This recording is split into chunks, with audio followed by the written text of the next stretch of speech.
दोस्तों, आज की कहानी है बहू दाल में तड़का लगा देना और चटनी पीस देना।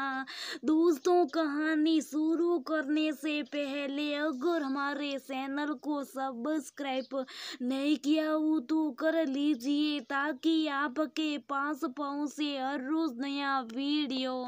दमयंती जी की ठाठ के तो कहने क्या, भरे पूरे परिवार की मालकिन, तीन बेटे, 3 बहुए, पोते पोते और सबसे अहम उनके हमसफर रघुवीर जी।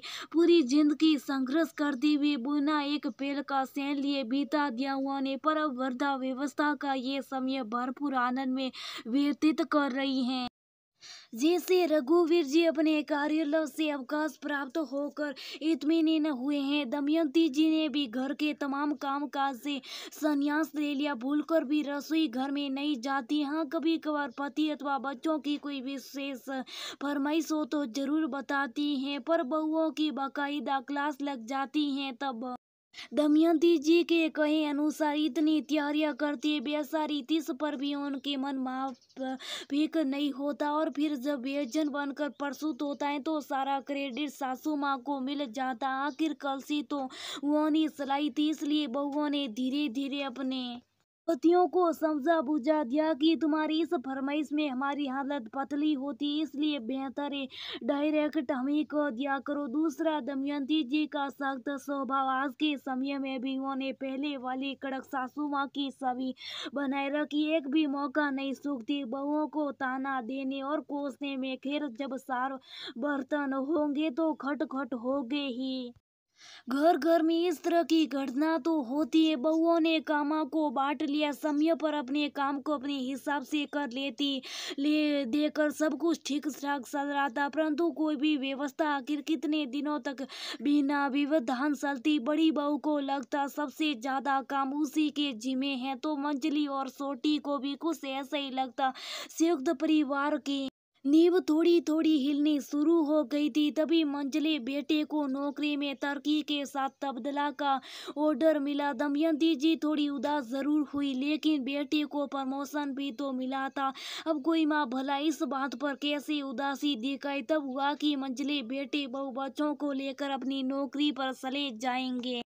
कुछ दिन बाद बड़े पोते को शहर के दूसरे छोर पर इंजीनियरिंग कॉलेज में दाखिला मिला। ट्रैफिक के कारण रोज रोज आना जाना बहुत बड़ी समस्या थी। उसे हॉस्टल में रखने की बात हुई, पर बड़ी बहू ने तरह तरह की दलीलें देकर पति को उसी एरिया में शिफ्ट होने के लिए मना लिया। सिर्फ 4 साल की तो बात है, फिर सभी वापस लौटाएंगे। दिल पर पत्र रखकर दमयंती जी ने उन्हें वहां जाने की परमिशन दे दी। छोटी बहू नलिनी अच्छी तरह समझ रही थी कि उसकी दोनों जेठानियां ने ऐसा कदम क्यों उठाया। दोनों अब खुली हवा में सांस लेना चाहती थी, अपनी मर्जी से अपनी गृहस्थी चलाना चाहती थी। बेचारी नलिनी मन ही मन डरी हुई थी कि अब मम्मी जी का पूरा ताप उस पर ही पड़ने वाला। हालांकि काम तो बिल्कुल 1/3 हो गया था, परंतु दमयंती जी के काम नहीं करने की आदत से खासी परेशानी थी। नलिनी का बेटा भी अभी छोटा था, पति रवि का काम तो यही था, तो वो अब कौन सा बहाना बनकर अलग लेने की बात उठाई, इसलिए मन मार कर रह रही थी। बाकी दोनों भाई तो सही समय पर निकल गए। अब नलिनी किस मुंह से इन बुजुर्गों को छोड़कर कहीं और जाने की बात करें। इसी दौरान नलिनी के मायके में भाई की शादी पड़ी। मायके की अंतिम शादी थी, नलिनी ने पहले से जाना चाहती थी। उसने बड़ी जेठानी से बात कर ली और ये राजी होगी उसकी अनुपस्थिति में ये आकर सब कुछ संभालने को। दमयंती जी से ऊपर से दिखा तो नहीं रही थी, पर अंदर ही अंदर चिंतित थी कि आखिर कैसे सब कुछ मैनेज करेगी। इस व्यवस्था से सभी खुश हो गए। सुबह में बड़े जेठ जेठानी आ गई और फिर नलिनी खुशी खुशी पति और बेटे के साथ मायके के लिए निकल गई। उसका मायका 2 घंटे की दूरी पर था। एक बहू गई तो दूसरी आ गई सेवा के लिए। तभी तो सभी कहते हैं कि दमयंती जी के ठाठ हैं ठाठ। भाई की शादी में कुछ मौज मस्ती कर नलिनी आज वापस घर आ रही थी। 9:30 तक वो निकल गई ताकि 11:30-12 तक घर पहुंच भी जाए। उस दिन बड़ी जेठानी की किटी थी और वो इसे मिस नहीं करना चाहती थी, इसलिए घर में सास ससुर को सुबह का नाश्ता कराकर नलिनी के आने के पहले वो निकल गई।